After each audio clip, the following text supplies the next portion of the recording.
Gotta make room for us. It's like me, it's like me. Gotta make room for us.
And shalom, shalom. So I want to welcome everybody to Oklahoma City King James Bible University. And I'm Deacon Micah, and today then we are going to be going over Proverbs, over chapter 1, verse 14, with let us all have one purse. And for this teaching, overall, the focus is going to be more on the precepts. And I know in the teams class in the back, then we have looked at the individual words within the verses themselves, and we're shaping those words and putting them in forms to where you can understand what's spiritually being said. So thus you can understand, how you can use that verse, when must you use it and why must you use it. But today, then we're going to be looking at the precepts behind those verses and just presenting research that I did. Before we get started, there's another announcement that I want to make. So this Thursday at 10 o'clock Central Standard Time, we'll also have Deacon Smith. Then he has a teaching, Thinking Not Strange, and that's going to be premiering over here on OKC, King James Bible University, at 10 o'clock Central Standard Time. So that'll be 11 o'clock Eastern Standard Time, and that'll be 8 o'clock Pacific Standard Time. So just head on back over it, and if you wanted to look at that. But now then we're getting ready to head on over to the preceptor. So I'm going to switch my screen.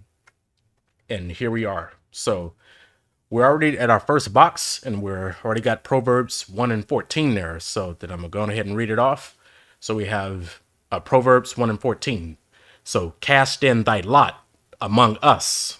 And right in the middle of that verse, and we have a big semicolon. So this is one thought, and that's completely over with. And we have another one. So let us all have one purse. So then we learned back in a teams class that lot, then that's your covering. So these sinners then that despise wisdom and instruction in this verse, then this is what they're enticing you to do, to cast off your covering and run with them. And on the other side of the semicolon, then we have this instruction right here, to let us all have one purse, which spiritually, that purse, and that's one truth and one law.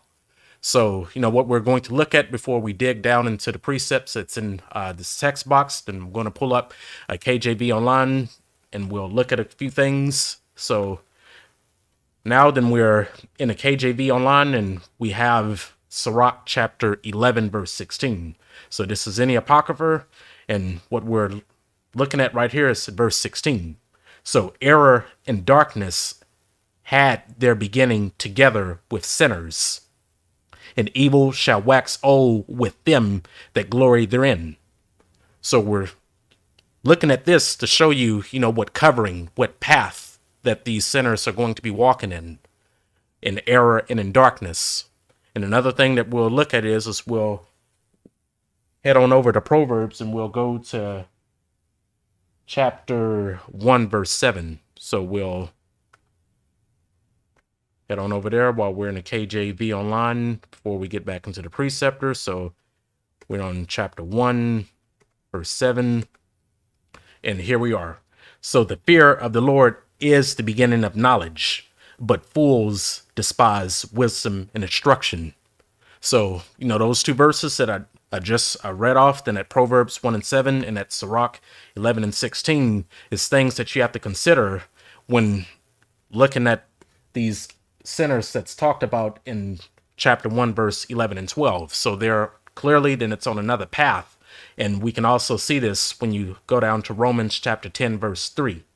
So, for they, being ignorant of God's righteousness and going about to establish their own righteousness, have not submitted themselves unto the righteousness of God. So, when we go back to Proverbs 1 and 14, right in that verse, then we have two different paths. And as, a follower of Christ, then that's laboring, looking for that new kingdom to come down and to be able to be admitted in there, then you have to understand what this verse then is telling you and to put that as a fringe. So, while you're walking in this wilderness, then you'll be wary, and you also, well, not wary, but you'll be aware and alert of those that may be walking on different paths, and they won't get you to end up walking along with them.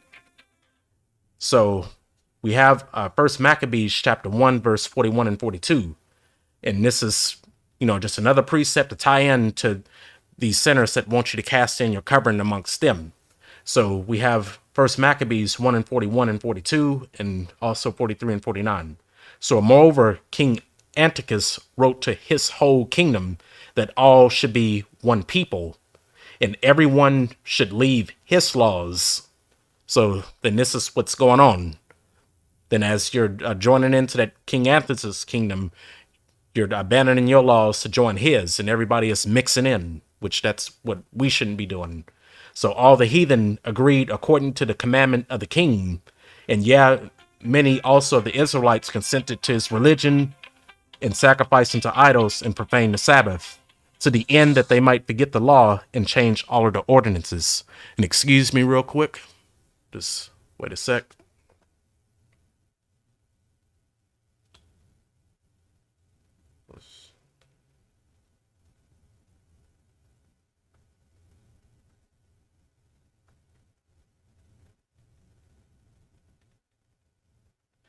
All right, so right at verse 49, so to the end that they might forget the law and change all of the ordinances. So what's going on here is the Israelites that ended up consenting to this religion that'll run you right back to Proverbs 1 and 14, which they're doing every bit of the first thought in this verse. So you're casting in by lot, so you're casting off that covering and you're joining the heathen, which we're supposed to be having one purse. So just showing First Maccabees a precept to show you how this is functioning. And then we have another verse. So we have Isaiah chapter 30, verse 1 and 2. So woe to the rebellious children, saith the Spirit of God, that take counsel, but not of me. And that's a full thought. Because and if you're joining, the nations and you're, becoming one people and forgetting those laws, now then you're walking in a whole nother path. Then it's not in that path of righteousness and light anymore. Now then you're on those crooked paths, those dark paths. And that cover with a covering, but not of my spirit, that they may add sin to sin.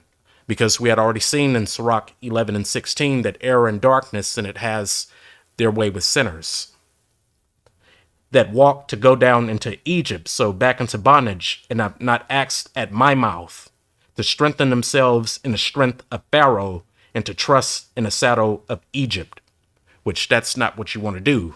The Spirit of Christ, and he freed us from bondage from Egypt, and we shouldn't be trying to go back. Then not if you're trying to serve the Most High and to present your body as a living sacrifice. So that's what we need to look at, just for the first parts of these precepts. It's just to understand that in Proverbs 1 and 14, then we have two different paths there. And you don't want to be on this first one, casting your lot amongst the sinners. So next thing that we're going to look at is I'm going to take this box down and we'll pull up the second one. And this is what we have to remind ourselves, which you can also use these precepts right here as your fringes. So the Lord is my shepherd. I shall not want. So, you don't go casting off your covering, and you remember the Spirit of God and you stay linked up with him. So, yeah, though I walk through the valley of the shadow of death, which, all of these wildernesses that we're in right now, paying our sin debt, you're in that shadow of death. I will desire no evil, because you're desired, and it's to the Spirit of God. For thou art with me, thy rod and thy staff, they comfort me. So these precepts right here, then you can use them as fringes, as we're, walking day by day in this wilderness, just being tried, being refined, and just waiting for that day to come. But while we're in the shadow of death, then you're desiring no evil. And we have Baruch chapter 6, verse 7. So, for mine angel is with you, my messenger, and I myself caring for your souls. So what we're going to get ready to do is take this box down, and now then we're going to focus more on the other part of Proverbs 1 and 14 with the purse and the spiritual parable behind that. So we're going to pull up this third box, and let me open it back up. It went away. Okay. So right at the top, then we have Proverbs 1 and 14. And now, we're going to be focusing on the second part of the semicolon. So let us all have one purse. So we have Leviticus chapter 24, verse 22, and also 22 and 9. So it reads, so you shall have one manner of law, as well for the stranger as for one of your own country. And this is the reason why. So for I am the Spirit of your God. So you got to remember that, who your desire is supposed to be to. Then you don't go mixing in with the world, then you stick with the Spirit of God. And this is another thing for us to remember too. So it's Leviticus 22 and 9. So they shall therefore keep mine ordinance, lest they bear sin for it, and die therefore if they profane it. So this is right here, then it's written in our law. There is consequences for casting off your covering to go and walk amongst people of the world and to do the things that they do and to walk in their paths and to establish your own righteousness. Then if you profane that law, then you're going to have to answer to that. So they shall therefore keep my ordinance, lest they bear sin for it, and die therefore if they profane it. So I, the Spirit of God, do sanctify them, which we know when you look at John 17 and 17, then we're sanctified through the truth, and the word is the truth. So now looking at this purse, parable of the purse is it's a bag, and it's like a vessel, and what goes inside of your purse, and it's your precious things. So it could be, your jewels, and it could be, your items of value, then it could be money.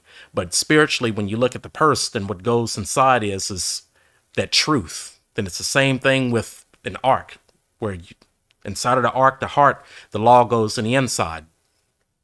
And it's also with our tabernacles, where the Spirit of the God, then he's dwelling in the inside. So the truth, then it goes in the inside. And this is what you have to look at when you're considering that purse. So let us all have one truth and not running amongst the people of the world. So we have Psalms 51 and 6, and we also have Psalms 119 and 142. And this is, what you can use to understand the parable of that purse.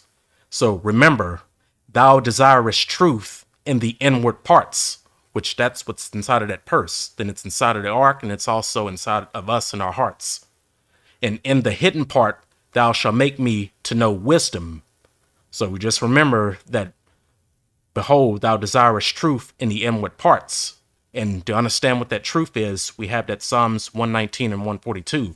So thy righteousness is an everlasting righteousness, and thy law is the truth. So that law is what's in the inside of that purse, in that verse that Solomon is letting us know about in Proverbs 1 and 14. So getting ready to go down some more, and we have just an example of, how this bag and this purse and it's functioning. So now then we're going to head on over to 1 Samuel chapter 17, verse 38 through 40. And at any time, while this teaching is going on, and if I'm moving too fast, just let me know. Then I do have another computer up where I can see the comment section. And my intent is not to be talking so fast to where if anybody's taking notes, then they're not able to catch up. So if I'm talking too fast, just let me know and I'll see it in the comment section. All right. So we have 1 Samuel chapter 17, verse 38 through 40. And it reads, and Saul armed David with his armor, which this is that protection, that covering, and he put an helmet of brass upon his head.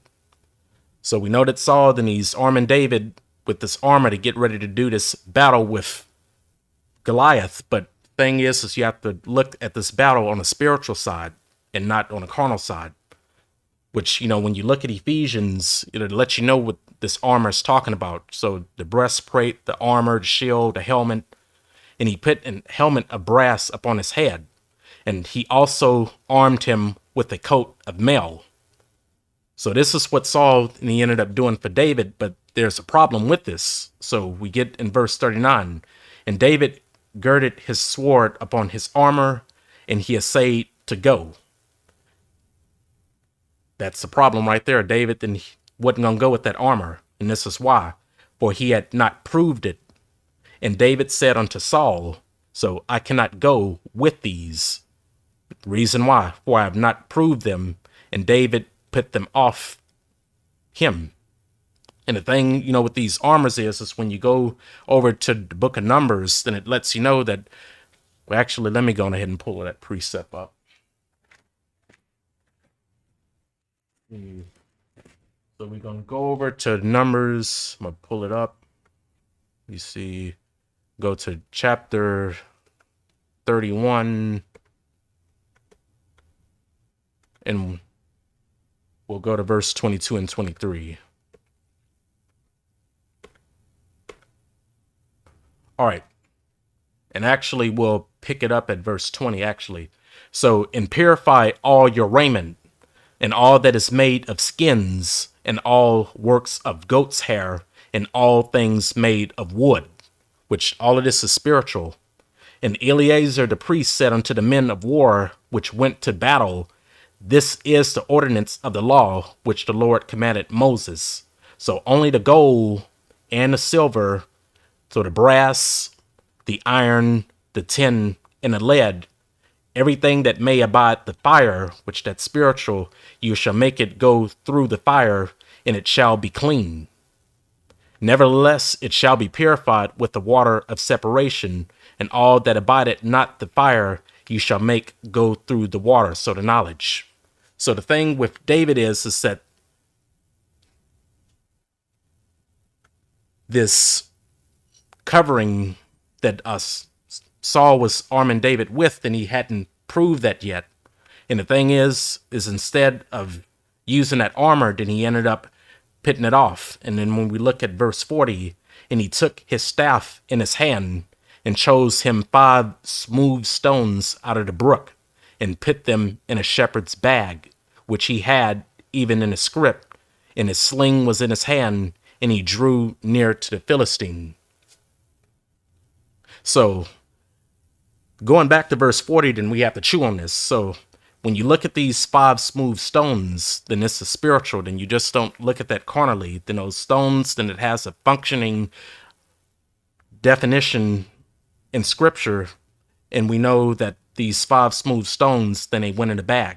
So we're getting ready to look at what these stones is talking about. So we're going ahead and pull up my notes for this. So give me a sec. And we'll, let's see, where is it at? Excuse me. So the verse that we're going to first look at is going to go to Deuteronomy. So I'll open this up. So we got to look at some precepts, and we'll look at these stones. So I'm going to open up this Deuteronomy, and we'll go to chapter 27, verse 5 and 6. So I'm getting ready to take us there right now. So Deuteronomy 27 and 5 and 6, and I'll hit the hand and we'll scroll down. And here we are right here. This is what we're looking at. So we have Deuteronomy 27 and 5 and 6. And there shalt thou build an altar unto the Lord thy God, an altar of stones. So thou shalt not lift up thine iron tool upon them. Thou shalt build the altar of the Lord thy God of whole stones. And thou shalt offer burnt offerings therein unto the Lord thy God. And thou shalt offer peace offerings, and shalt learn there, and rejoice before the Lord thy God. And thou shalt write upon the stones all the words of this law very plainly. So to make some understanding of what this is talking about, then that altar that you're building up of these whole stones, that altar spiritually, then that's you, and those stones, then that's the truth. Then you're building the Most High, then a tabernacle, a building, a house of truth. And you're not adding no tools upon it. So you're not adding your own understanding to it. You're not adding or subtracting to this tabernacle that you're building for the Most High. Then it's going to be an altar just of truth and truth alone. And that body, then you're that sacrifice, and that's your body that you're offering to the Spirit of God. So this is what these stones then it's talking about. And we'll look at another precept, to qualify this. So the next thing we'll go to is we'll go to 1 Peter, and we'll look at chapter 2, verse 2 through 5. So going to open up the New Testament, and we'll scroll on down to the book of 1 Peter, and we'll go to chapter 2 and verse 2 through 5. So here we are. All right. So this is what we're looking at in 1 Peter chapter 2, verse 2 through 5. As newborn babes, desire the sincere milk of the word, that ye may grow thereby. If so be ye have tasted that the Lord is gracious. And now we have verse 4, to whom coming, which is the Lord, as unto a living stone, disallowed indeed of men, but chosen of God in precious stones. So it's letting you know who that stone is right there in verse 4, then it's Christ. Ye also, as lively stones, are built up a spiritual house, that's that altar that we was looking at in Deuteronomy 27 and 5 and 6, and holy priesthood, to offer up spiritual sacrifices acceptable to God by Jesus Christ. So salvation, the anointed. And another thing that we'll look at is we'll go to our next precept. So we'll look at Ephesians chapter 2, verse 18 through 22. So now we'll look for Ephesians on here. So Ephesians chapter 2, and we have our hand. So we'll scroll back down. Ephesians chapter 2, and we have verse 18 to 22. So here we are. For through him, so this is through Christ, we both have access by one Spirit unto the Father. Now, therefore, you are no more strangers and foreigners, but fellow citizens with saints and of the household of God. And here's the key right here in verse 20, and are built upon the foundations of the apostles and prophets. So salvation, the anointed himself being the chief cornerstone. So that truth, then that knowledge, wisdom, and understanding, that's that stone, in whom all the building fitly framed together groweth unto an holy temple in the Lord, in whom you are also builded together for an habitation of God through the Spirit. So these stones, and it's letting you know what it is, and it's that truth. And, another precept that I wanted to show before then we end up heading back into the preceptor is we'll go to Genesis chapter 28 and want to show something. So we'll go to Genesis chapter 28 and we'll use the hand. We'll go down, zoomed out a little too close. Okay, so I'll use this mouse to highlight it. And we'll actually just start at verse 16. So, and Jacob awaked out of his sleep, and he said, surely, so the Spirit of God is in this place, and I knew it not. And he was afraid and said, so how dreadful is this place? There is none other but the house of God, and this is the gate of heaven, which the place that Jacob was referring to, then that's his body. And Jacob rose up early in the morning and took the stone, so that truth that he had put for his pillow, so as for his resting place, and set up for a pillar and poured upon the top of it. And he called the name of that place Bethel, but the name of that city was called Luz at the first. And Jacob vowed a vow, saying, if God will be with me and will keep me in the way that I go, and will give me bread to eat, so knowledge, and raiment, so that covering to put on, so that I come again to my father's house in peace, then shall the Spirit of God be my God, and this stone which I have set for a pillar shall be God's house, which he's talking about his body, so his tabernacle, so Jacob's body. And of all that thou shalt give me, I will surely give the 10th unto thee. So that stone, this truth, which I have set for a pillar, so this is the foundation of that house, shall be God's house. So that's his body, Jacob's body, spiritually. And of all that thou shalt give me, I will surely give the 10th unto thee, which the 10th, and that's of his increase, so of that knowledge, wisdom, and understanding. This right here is what the tithe has been. But when you let pastors and Christian preachers and teachers that are teaching according to, their own interpretation, they'll make it money. But that's what the tithe has been all of the time. So all of the increase that the Most High then he's given you, you're putting that in your tabernacle and you're keeping it there. That's that tithe right there of your increase, of your knowledge. And, I just definitely wanted to run us here because this is going to be something that we're going to revisit when we meet next week for the next lesson that I was going to be doing on those tithes and offerings. So now then we're getting ready to go back to the preceptor. And what we're looking at is we'll go back to 1 Samuel chapter 17, verse 40. So, and he took his staff in his hand and chose him 5 smooth stones, so these truths, out of the brook, and put them in a shepherd's bag. So saying all of that and showing the precepts that show you that the truth, then it goes in a bag. Even in 1 Samuel chapter 17, verse 38 through 40. And now that I think about it, then another precept just hit me and I want to show it. So we'll now go over to the book of, where is it? We'll go to book of Matthew chapter 14, verse 15 through 21. So let me pull it up. So we have the book of Matthew. Where is it? So gotta go to down one and it's a hand. And this is what we're looking for right here. So Matthew chapter 14, verse 15 through 21.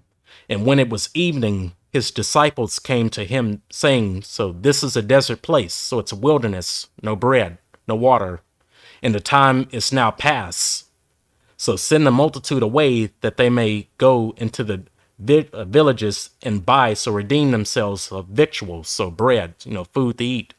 But Jesus, so salvation said unto them, they need not depart, so give ye them to eat, so stuff to learn. And they said unto him, we have but 5 loaves. So just remember what we was looking at in 1 Samuel chapter 17, verse 38 through 40. David, then he took 5 stones, and these disciples with Yahushua, then they had 5 loaves, and David had 5 stones. So we have but 5 loaves and 2 fishes. And he said, so bring them hither to me. And he commanded the multitude to sit down on the grass, and took the 5 loaves and the 2 fishes, and looked up to heaven, and he blessed, so gave wisdom and brake, and gave the loaves to his disciples, and the disciples to the multitude. And they did all eat and were filled.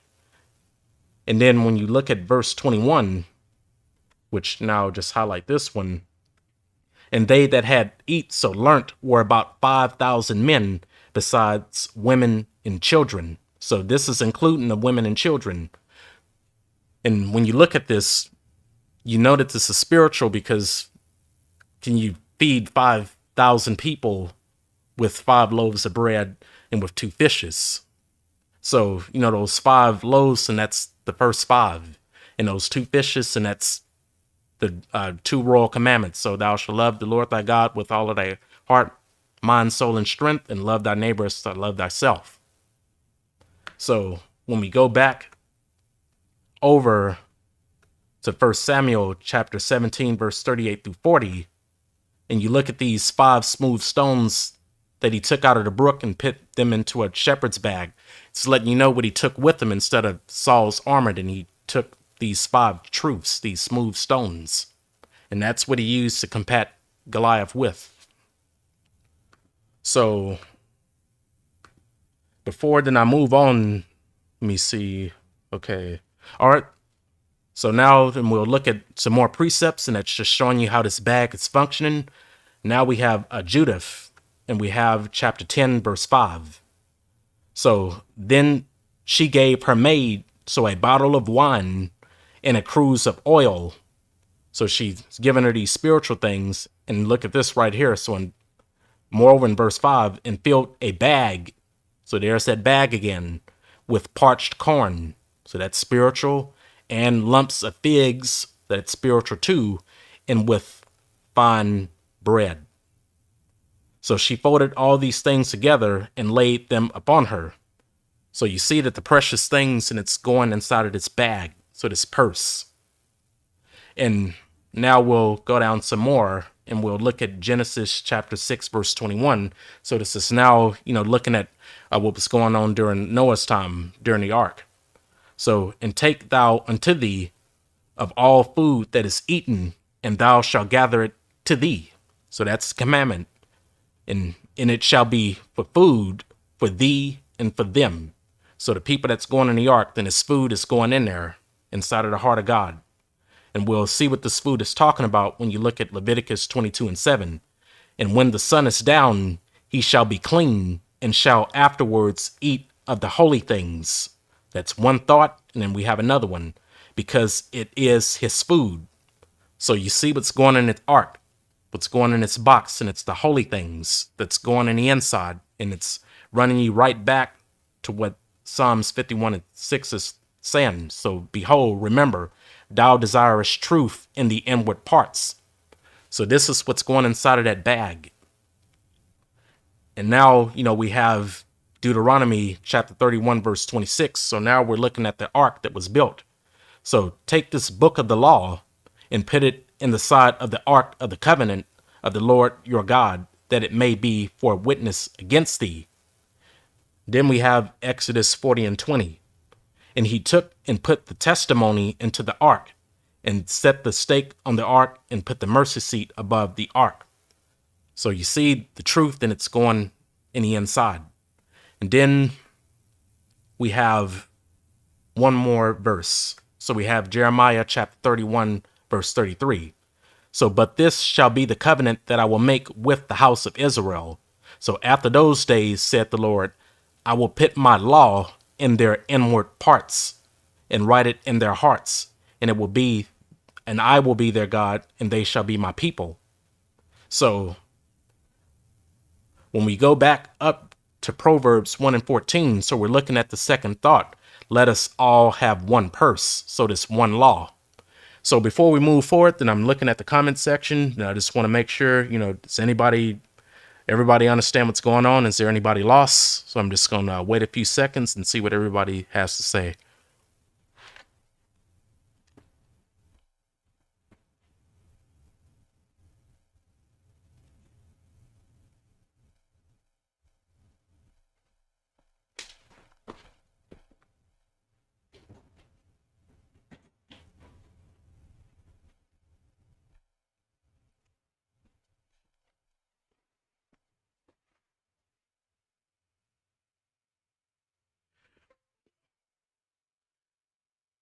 Yeah, all right. So then I'm looking at the comment section. Hadn't seen. Okay. So, okay. All right. So this is not what you want to do right here in Proverbs 1 and 14. So casting your lot amongst the sinners and everybody else that's walking amongst us, around us, without knowledge and understanding. Want to all have one purse. So there's one law. It's one truth. So we're getting ready to go down some more, and we'll look more into these precepts. And what we need to remember is that there's two paths in that verse. There's one before that semicolon, and there's another one on the other side of it. And this is what we need to remember. So Proverbs 1 and 8. So my son, so hear the instructions of thy father, so the creator, and forsake not the law of thy mother, which that's wisdom. And this is the reason why. So for I give you good doctrine, so forsake ye not my law, which we know that's what's inside of this purse. So you don't want to forget that while we're walking through the shadow of death. And now then we have the Proverbs 1 and 10 and Sirach 11 and 16, which I had showed earlier in the beginning of the teaching. So my son, if sinners entice thee, so consent thou not. So error and darkness, so this is Sirach 11 and 16. Error and darkness, which is darkness that's no knowledge, had their beginning together with sinners, and evil shall wax old with them that glory therein. So you have to make sure that you're keeping yourself separate. And let's see if there's anything else here. We have 1 Kings 18 and 21. So, and Elijah came unto all the people and said, so how long halt ye between two opinions? So these two opinions right here, which will end up going back to Proverbs 1 and 14. So cast in thy lot amongst us. That's one thought. Let us all have one purse. Then this is the other one, which this is the one that we want. So we got to make a decision. There's a plumb line there. So 1 Kings 18 and 21, and Elijah came unto all the people and said, so how long halt ye between two opinions? So if the Spirit of God be God, follow him, which got a colon there. Then I should have had this bolded. So we're going to bold this and we'll change the color. So I use my punctuation marks, and they're always going to be purple. And I make them a whole lot bigger so I can focus on them. So we'll use 22. So if the Lord be God, follow him. But if Baal, then follow him. And the people answered him not a word. So we have these two opinions here, and you have to pick which side you're going to be on. So we're going to take this box down, and we'll pull up the last box, which we'll look at some precepts. So we have that Proverbs 1 and 15, which it went away. Then let me pull this back up. So Proverbs 1 and 15. So my son, walk not thou in the way with them. So you refrain thy foot from their path. So you refrain your desire from their highway, the way that they're going. And we had just seen this right here in 1 Kings 18 and 21. And Elijah came unto all the people and said, So how long halt ye between two opinions? If the Lord be God, so follow him. But if Baal, then follow him. And the people answered him not a word. And what we have to remember is that you can't serve two masters. It's either going to be God or it's going to be mammon. So like this fleshly desire, it's in darkness, no knowledge, which Christ, and he lets us know in Matthew 6:24. So no man can serve two masters. So it's going to be a path that you're going to end up walking down. For either he will hate the one and love the other. It's a full thought. Here's another one.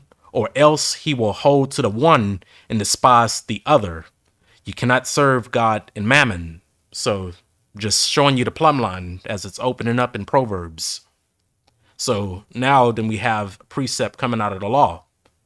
So we have Exodus 32:26. Then Moses stood in the gate of the camp and said, Who is on the Spirit of God's side? So let him come unto me. And all the sons of Levi gathered themselves together unto him, which we know that the scriptures lets us know that these things, and it's set for us to be examples. So when you're walking in this wilderness, and you got to make sure that you're always on the Spirit of God's side.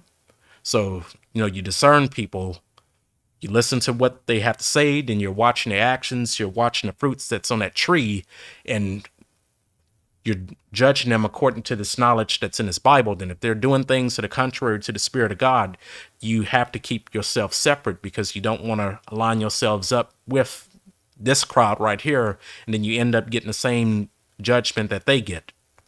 It's not what you want.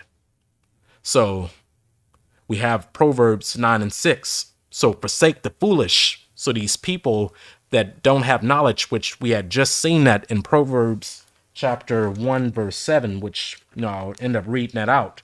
So Proverbs 1:7.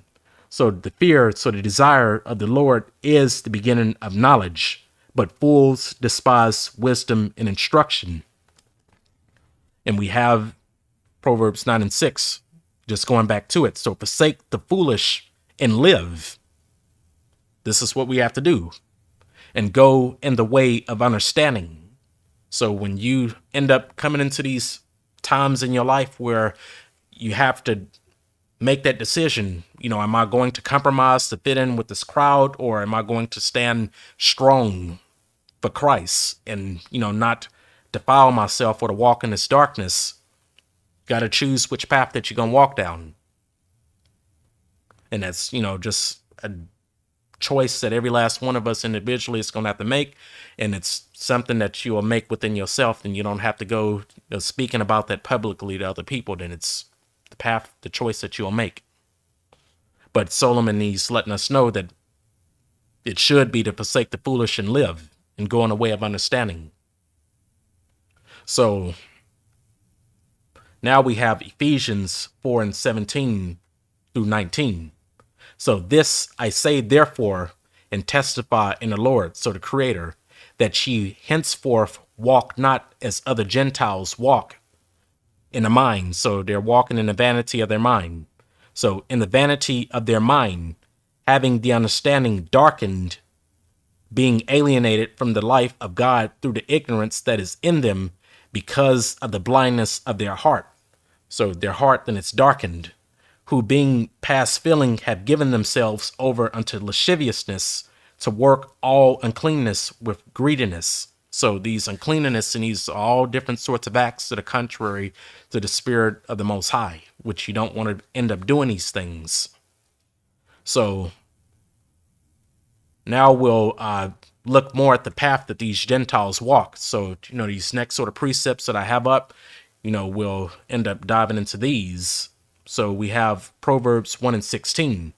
For this is why. So for their feet, their desire run to evil, which that's things that are contrary to the Most High than its instructions. For their desire run to evil and make haste to shed blood, so shed life. Romans 3:15 through 18. So their feet, their desire are swift to shed blood, which we have a colon there. So we're getting ready to get a complete understanding on what this thought said using a full sentence. So that's what that that's what the colon does. And it gives you a complete clarification on what was previously said using like a full sentence, a full thought. So their feet are swift to shed blood, colon, destruction and misery are in their ways. So if you don't have that wisdom with you, you're miserable.